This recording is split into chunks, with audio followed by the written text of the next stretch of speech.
이번 시간에는 클라우드 컴퓨팅이 어떻게 진화했는지 좀 더 한 발 더 들어가서 살펴보도록 하겠습니다. 만약 여러분이 개발자라면 이 부분에 집중해서 더 공부를 하셔야 될 부분이 많이 있을 것 같습니다. 자, 우리가 알고 있는 클라우드 컴퓨팅 이전에는 온프레미스 환경에서는 물리적인 서버가 있고요. 물리적인 서버 위에 OS를 설치하고 여러분들이 어플리케이션을 개발해서 이렇게 올리는 형태의 서비스 형태가 되겠죠. 이때는 전체 서버에 고객 한 명을 위한 그런 서비스가 되겠고요.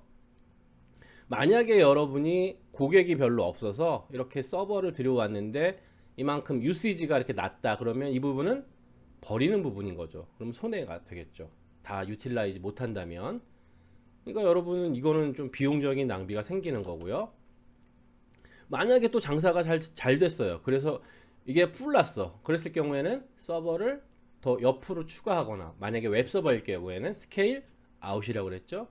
만약에 얘가 DB 서버예요. DB 서버인데 리소스가 풀나서 막 되게 느려졌어. 이럴 경우에는 스케일 업에 따라서 이 서버 버리고 좀 더 큰 서버로 변경하셔야 된다. 그래서 온프레미스 환경에서는 서버나 이런 하드웨어 OS 다 구매하시기 전에 충분히 플랜을 세워야 된다라는 거죠. 고객이 몇 명 정도 올 거고 하루 트랜잭션이 얼마나 돼서, 그래서 나한테 필요한 메모리가 얼마고, CPU는 어느 정도의 사양에 몇 개가 필요하고, 데이터 스토리지가 얼마큼 필요한지, 뭐 이런 것들을 미리 사전에 결정을 하셔야 됩니다. 그리고 OS가 여기 설치되기 때문에 OS에 따라서 거기에 따른 제한이 따르게 됩니다. 만약에 윈도우즈를 설치하셔서 서버를 운영하신다면 리눅스에 해당되는 어플리케이션들을 여기서 돌릴 수는 없고요. 반대로 마찬가지겠죠. 리눅스를 올려서 돌리신다면 윈도우즈에 관련된 어플리케이션들은 돌릴 수가 없습니다. 그리고 뭐 OS가 해주는 역할이긴 한데요. 이 어플리케이션들이 이제 리소스를 서로 공유해서 사용을 하게 되는데 실무에서 그런 적 많습니다. 각자 어플리케이션 1, 어플리케이션 2, 어플리케이션 3 개발했는데 어플리케이션 1 만든 개발자가 코딩을 좀 잘못했어요. 그래서 리소스나 메모리 자원을 잘 사용을 못하게 코딩을 했다. 그럴 경우에 맨날 어플리케이션 1이 메모리가 풀나서 이 어플리케이션 2, 3까지 다 죽이는 이런 현상이 나올 수가 있습니다.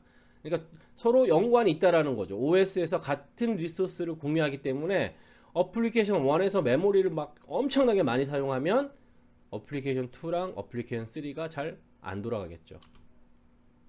그리고 온프레미스 환경의 특징이기도 하죠. 여러분이 구매한 하드웨어, OS, 보안, 뭐 어플리케이션 배포, 관리, 유지 보수 다 전적으로 이거를 소유한 사람이 다 책임지고 관리를 해야 됩니다. 자, 그래서 이런 불편함을 해결하기 위해서 나온 게 이제 VM이라는 버추얼 머신 방식인데요. VM의 핵심은 요 하드웨어에 이렇게 가상 머신으로 나눠서, 여기는 지금 세대죠. 그래서 세 개의 독립된 가상 환경을 이용해서 서비스를 세 개를 할 수 있는 이런 환경을 구현을 하고 있고요. 이때 가장 중요한 기술이 VM에는 하이퍼바이저 기술이라고 그랬죠. OS 위에 하이퍼바이저라는 기술을 이용해서 게스트 OS 위에 어플리케이션을 올리는 이런 방식이 되겠고요. 그리고 아까 온프레미스에서는 요 머신 한 대당 고객 한 명이었지만 여기서는 지금 VM이 3개가 있고 고객 3명의 어플리케이션들을 운영을 하실 수가 있겠죠. 그리고 여기서는 앞에 온프레미스에 비해서 전체 비용에 여긴 세대를 사용하고 있으니까 3분의 1씩 n분의 1에서 비용을 지불하니까 비용적인 측면에서 그런 장점이 있을 수가 있고요.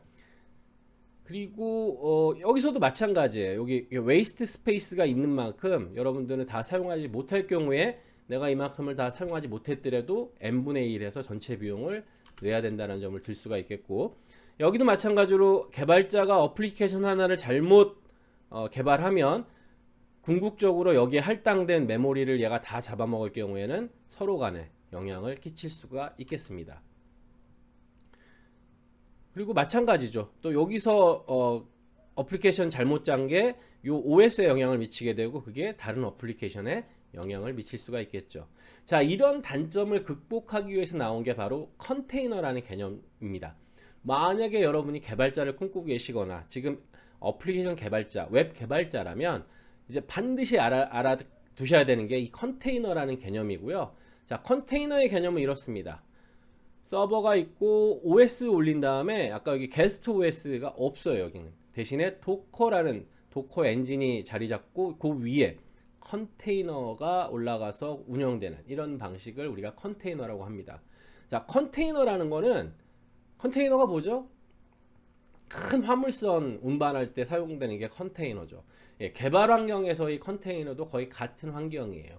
여러분들이 어플리케이션을 컨테이너 방식으로 이렇게 짜 놓으시면 예, 컨테이너를 그냥 올렸다가 내렸다가 컨테이너를 확장했다가 뭐 이런 기능들을 사용하실 수 있는 거죠.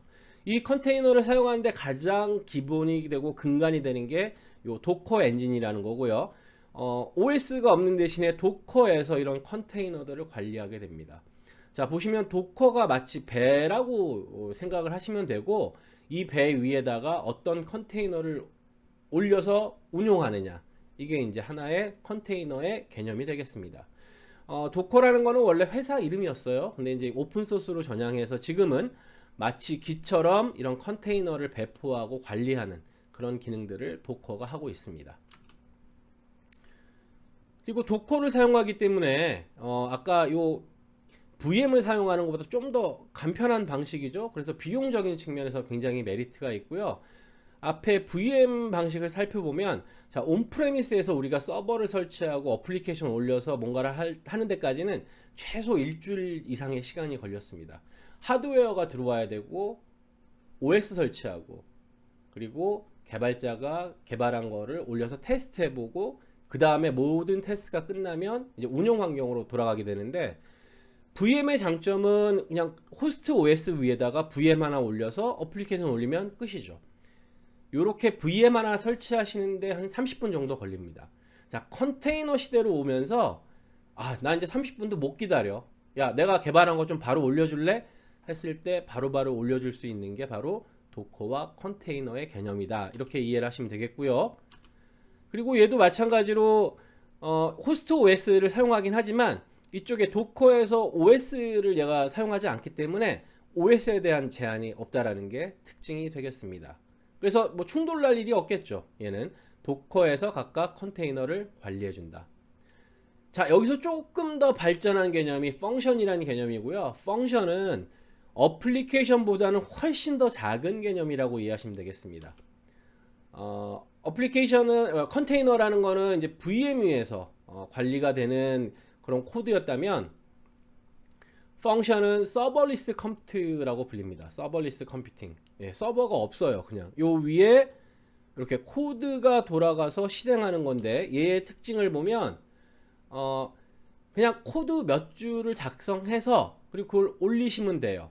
그리고 요 코드는 여기서 우리가 책임져야 될 거는 요 코드 몇 줄에 대해서만 관리를 하기 때문에 뭐 별다른 관리가 필요가 없죠. 비용적인 측면에서도 요 펑션이라는 거는 뭐 이런 거예요. 고객사가 뭘 해서 결제를 했을 때 내가 뭔가를 해줘야 돼. 그랬을 때 이제 트리거라는 개념인데, 트리거는 방아쇠 같은 개념이에요. 어떤 어플리케이션에서 뭔가가 돌아가고 있다가 어떤 펑션이 필요할 때 이 펑션에다가 값을 전달하면 펑션이 주르륵 돌아가서 어떤 다른 행위를 취하게 됩니다. 그때 드르륵 하고 요 코드가 돌아가는 그때 시간, 사용한 시간만 여러분들이 값을 지불하면 되기 때문에 굉장히 비용적인 측면에서도 되게 효과적이죠. 그리고 얘는 바로바로 올려서 바로바로 사용할 수 있는데, 여기 콜드 스타트 할 경우에는 부작용이 생길 수 있다. 이 얘기는 뭐냐면, 자, 우리가 서버를 시작하는 방법에는 콜드 스타트가 있고 반대말이 웜 스타트라는 게 있습니다. 자, 콜드 스타트랑 웜 스타트랑 어떤 게 좀 편해 보이세요, 여러분은? 콜드는 막 춥고 힘들고 웜은 따뜻하고. 콜드 스타트라는 거는 전원 버튼 눌러서 완전히 재부팅하는 방식이고요. 그러면 완전히 컴퓨터를 껐다가 켜니까 OS 올라오고 메모리 올라오고 서버 코드 올라오고, 그럼 좀 시간이 걸리겠죠. 그런 거를 얘기하는 겁니다. 그래서 컴퓨터를 껐다가 키면은 이게 바로 올라오는 게 아니라 우리가 이 테스트한 결과를 보면 한 10초 정도 요 정도 후에 요 코드가 올라오는 걸 볼 수 있다. 그게 바로 부작용 중에 하나가 되겠습니다. 자, 여러분 여기까지 펑션까지 알아봤는데 여기서 가장 핵심적인 개념은 컨테이너라는 개념이고요. 여러분이 개발자를 꿈꾸고 계시다면 컨테이너와 도커와 쿠버네티스 요 세 가지에 대해서 클라우드 시대에 집중적으로 공부를 하시기를 권장드립니다.